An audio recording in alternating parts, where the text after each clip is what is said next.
Political మేనిఫెస్టోల season నడుస్తుంది. మీ party ఇవాళ మేనిఫెస్టోను కూడా ప్రకటించినటువంటి పరిస్థితి. గత నవరత్నాలకే కొన్ని యాడ్ చేశారు. 30వ తారీఖున తెలుగుదేశం పార్టీ కూడా మేనిఫెస్టోను ప్రకటించే అవకాశం ఉంది.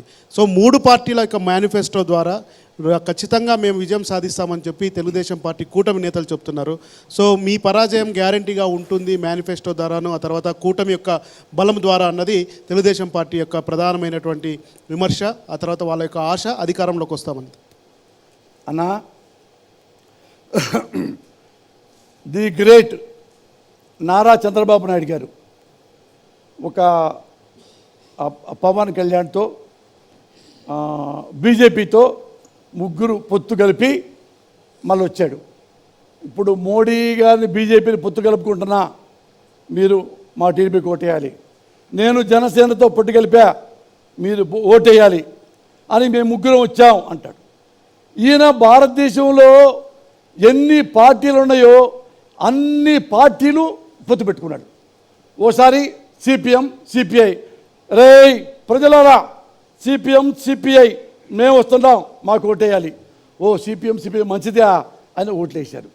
మళ్ళీ అయిపోయిన తర్వాత ఈ ఇద్దరు జంప్ వెళ్ళిపోయారు. రే నేను ఈసారి కేసీఆర్ కాంగ్రెస్ వేరే పార్టీ తెచ్చాం, వెళ్ళేయాలి. అదేంటే మొన్న సిపిఎం సిపిఐకి ఏమన్నావుగా, మార్చేసా, ఈ ముగ్గురు వస్తున్నారు ఆడతో. సరే మళ్ళీ ఎందుకు మారిందో మళ్ళీ వచ్చాడు. ఈసారి మళ్ళీ కొత్త వేరే వాళ్ళు కాంగ్రెస్తో కలిసినప్పుడు మోడీ కేడీ, మోడీతో కలిపినప్పుడు కాంగ్రెస్ కాంగ్రెస్. పోసాన్ గారు సార్, మీరు అభిప్రాయాలు మార్చుకున్నట్టుగానే రాజకీయ పార్టీలు కూడా వాళ్ళ అభిప్రాయాలు మార్చుకోవచ్చు కదా, వెసులుబాటు లేదంటారా వాళ్ళకి? ఇప్పుడు నేను కేరా ప్లాట్ఫామ్ కండి, నేను ఎట్లుండదు ఎడదస్తే సమాజం నాశనం కాదు, కానీ ఆయన వల్ల సమాజం నాశనం అవుద్దే. పోసాన్ గారు, మీరు చంద్రబాబు నాయుడిని అవినీతి పరులు అంటున్నారు, ఏం డెవలప్మెంట్ కూడా చేయలేదని అంటున్నారు. సో 3 సార్లు ముఖ్యమంత్రి ఎలా అయ్యారు, ఏం డెవలప్మెంట్ చేయింది? రానుంది కూడా త్వరలోనే ఎలక్షన్స్ వస్తూ ఉన్నాయి, ఎన్నికలు జరగబోతున్నాయి.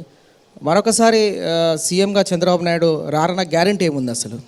3 సార్లు 14 సంవత్సరాలు పరిపాలించాడని కదా, పరిపాలించాడు. సద్దాం హుసేన్ తెలుసుగా నీకు, ఇరాక్లో ఉంటాడు, 40 ఏళ్ళు అధ్యక్షుడు. మరి 14 కంటే అంటే ఆయన కూడా గొప్పడే, మానవతావాది. సద్దాం హుసేన్, మహాత్మా గాంధీ, ఈయన మహాత్మా గాంధీ. అంటే ఇక్కడ గెలిపిస్తున్నాం సార్, ఇక్కడ ప్రజాస్వామ్యంగా ఎన్నికలు జరిగాయి. అక్కడంటే డిక్టేటర్షిప్ అనుకున్నాం, ఇక్కడైతే ప్రజాస్వామ్య ఎన్నికలు జరిగాయి, రాజకీయ పార్టీలు పోటీ చేశాయి, ఈసీ ఉంది, ఇవన్నీ జరిగాయి కదా సార్. మీరు కూడా అప్పట్లో మద్దతు ఇచ్చినట్టు ఒకసారి. కాదు అన్న, నాకు సిగ్గేస్తుంది, మీకు సిగ్గేయట్లేదా? లేదు సార్. ఈయన ఎప్పుడైనా నారా చంద్రబాబు అనేవాడు జగన్మోహన్ రెడ్డి గారి లాగా ఒక్కసారైనా ఇది సైకిల్ గుర్తు, మా మామను చంపి తెచ్చుకున్నది, నేను ఒంటరిగా వస్తున్నాను, నాకు ఓట్లేయండి, ఎప్పుడైనా ఒంటరిగా వచ్చాడా? సార్, పార్టీ ఆయన ఇష్టము, ఆయన ఏ విధంగా ఎవరితో పోవాలి, ఒంటరిగా పోవాలన్నా, ఒక 10 మందితో కలిసిన ఆయన ఇష్టం సార్. అట్టగాదన్నా, మరి వాడు అతను నారా చంద్రబాబు నాయుడు చాలా ఉత్తముడు అన్నారు కదా, ఉత్తముడు అయితే ఒక్కడే రావాలి కదా, ఉత్తముడు ప్రజలంటే ఆయన దగ్గరే ఉన్నారు కదా సార్. చెప్పేది విను, లెట్ మీ టాక్ ఫస్ట్. ప్రజలందరూ ఆయన దగ్గరే ఉన్నారు కదా, మా 5-6 మంది ఎందుకమ్మా, 5-6 మంది ఎందుకమ్మా, 5-6 ఎందుకు, ఒక్కడే సింగిల్ గారా? పిల్లోడు జగన్మోహన్ రెడ్డి గారు అట్లా వాళ్ళు అడిగినా కానీ, ఏమండి నాకు బీజేపీ వద్దు, సిపిఎం వద్దు, సిపి వద్దు, మీరందరూ నాకు ఇష్టమే, కానీ నేను సింగిల్గా రావాలనుకుంటున్నానండి, నన్ను క్షమించండి, రెస్పెక్ట్గా చెప్పాడు.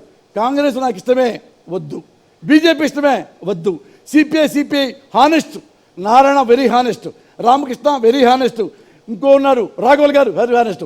బట్ నేను ఒక్కడే, నేనే ఒక రాసుకొని మేనిఫెస్టో రాసుకొని, నేనే జెండా ఒకటి అనుకొని, నేనే ప్రజలు నమ్ముకొని, ప్రజల మధ్యకే నేను ఒక్కడే వెళ్తానండి అని ఆయన ఫిక్స్ అయిపోయాడు. ప్రజలు నమ్మి, నువ్వు ప్రజలు నమ్మలేదే, నువ్వు ప్రజలు నమ్మవు, గుర్తుపెట్టుకోండి మాట చెప్తాను గారు. ఈ మాట విన్న తర్వాత ఈ మాట వింటా. ఎవరు నన్ను అడిగేది మీరేనా? ఒక మాట చెప్తా, ఒక మాట. నేను ప్రజలకు ఏం చెప్తున్నానంటే, ఇద్దరికి చెప్తున్నా, గుర్తుపెట్టుకోండి. ఈయన జగన్మోహన్ రెడ్డి గారు, ఈయన చంద్రబాబు గారు. చంద్రబాబు గారు ఎప్పుడు ఓట్లను ప్రేమిస్తుంటాడు, జగన్మోహన్ రెడ్డి గారు ఎప్పుడు మనుషులను ప్రేమిస్తుంటాడు. అది తేడా చెప్పండి.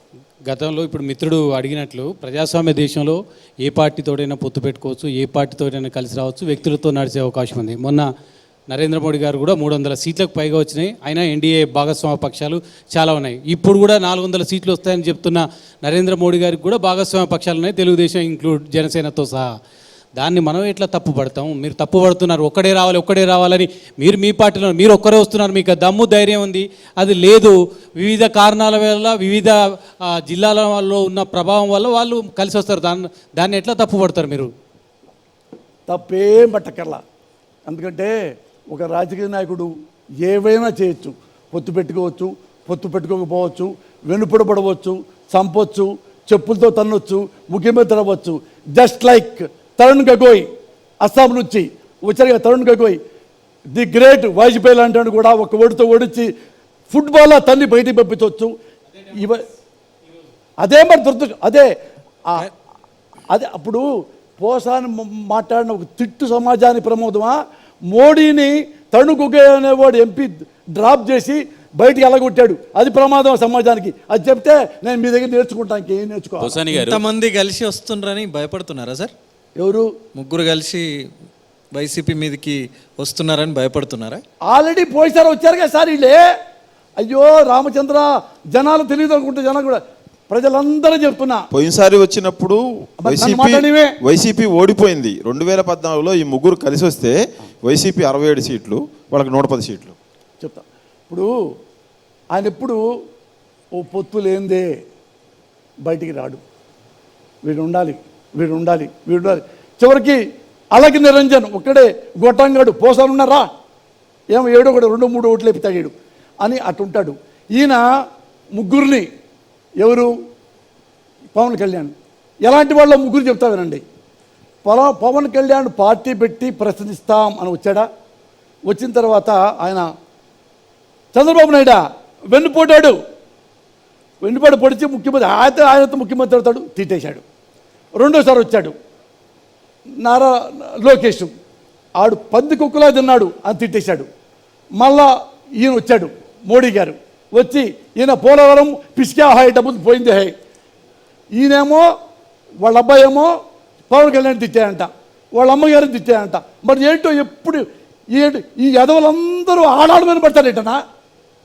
మా ఇంట్లో ఆడవాళ్ళ మీద, మీ ఇంట్లో ఆడవాళ్ళ మీద, ఇంకో ఆడవాళ్ళ మీద, చిరంజీవి గారి ఇంట్లో ఆడవాళ్ళ మీద, ప్రతి వాడు ఈ నాకు మీరు నేను తిట్టేనే నన్ను బేవర్స్ అంటారు మీరు. కంట్రోల్. వీళ్ళు ఏంటన్నా వీళ్ళు ఎప్పుడు ఆడవాళ్ళ మీదైనా. ఇప్పుడు కూడా చూడు, ఆమె ఎవరో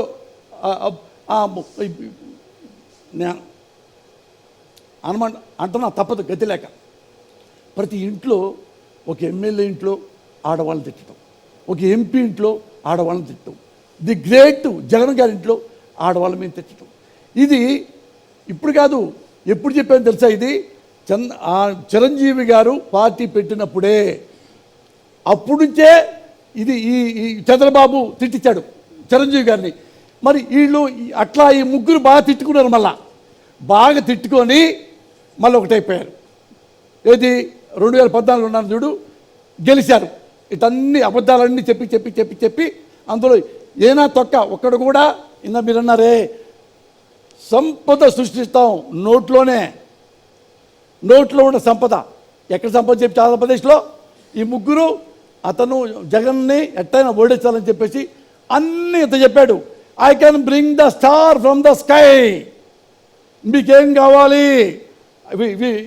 ఎలాంటి వాగ్దానాలు అంటే చూసాక ఇంత 600 అందులో ఎలాంటి వాగ్దానం ఉంటాయంటే, ఏమంటే మీ ఇద్దరు ఇప్పుడు మనం మీకు కృష్ణా నది ఉంది కానీ ఇక్కడ సముద్రం లేదు, ఓ పని చేస్తాను నేను మీకోసం, వైజాగ్లో సముద్రం ఉంది కదా, అందులో సగం సముద్రాన్ని కృష్ణా జిల్లాకు మళ్ళిస్తా, ఇందులో సగం కృష్ణానదిని వైజాగ్కు మళ్ళిస్తా, బాగుంటుంది కదా, ఓట్లు వేయండి నాకు.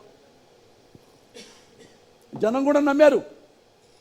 అమ్మ ఆడాలేగా నేను రాసింది ఆపరేషన్ దుర్యోధనలో, మీరు నాకు ఓటేస్తే హైదరాబాద్కి సముద్రాన్ని తీసుకొస్తా. అరే పిచ్చి కూడా హైదరాబాద్కి సముద్రం ఎడ తెస్తావు రా, హౌ కెన్ ఇట్ పాసిబుల్? ఏమండి 1947 ముందు మరి భారతదేశానికి స్వతంత్రం ఉందా? తెచ్చుకోలేదా? అలాగే సముద్రం తెచ్చుకుంటాం. ఇలాంటి వాడు చంద్రబాబు నాయుడు. గుర్తుపెట్టుకోండి. మీరు అంటున్నారు, మీరు అనుకుంటున్నారు అతను ఏమంటాడు, రేపు ఎలక్షన్కి వస్తుంది కదా, నేను అందరికి ఇస్తా, జగన్ గారు అన్నట్టు మీకు బెంచ్ కార్ ఇస్తా ఒక్కొక్క అమ్మాయికి. బెంచ్ కార్ రాదా నీకో? డ్రైవర్ని కూడా పెడతా నీకో, డ్రైవర్ పెడతా. ఎన్ని బిల్డింగ్లు కావాలి నీకో? మాకు 4 ఉండాలని మా ఇంట్లో. ఎరా 6 బిల్డింగ్లు అంటే కట్టించు మన ఎలక్షన్లు గెలిచిన తర్వాత. ఇన్ని చేసి అతను ముఖ్యమంత్రి అవుతాడు. సార్ మరి ఇన్ని ఏమైనా చేశాడా? అమ్మాని ప్రజలారా మీ అందరూ చెప్తున్నా, చంద్రబాబు నాయుడు అనేవాడు మీకు ఒక్క సహాయం చేయడు. ఎగ్జాంపుల్ నేను చెప్తున్నాను, ఎన్టీ రామారావు గారు ఉన్నప్పుడు మద్యపానం తీసేశాడు, ఆరోగ్యాలు పాడైపోతాయని. అతను వెన్నుపొడి తప్పిన తర్వాత ఈయన ముఖ్యమంత్రి అయిన తర్వాత మళ్ళా మద్యపానం ఈయన ఇంట్రడ్యూస్ చేశాడు, ఆంధ్రదేశానికి పరిచయం చేశాడు.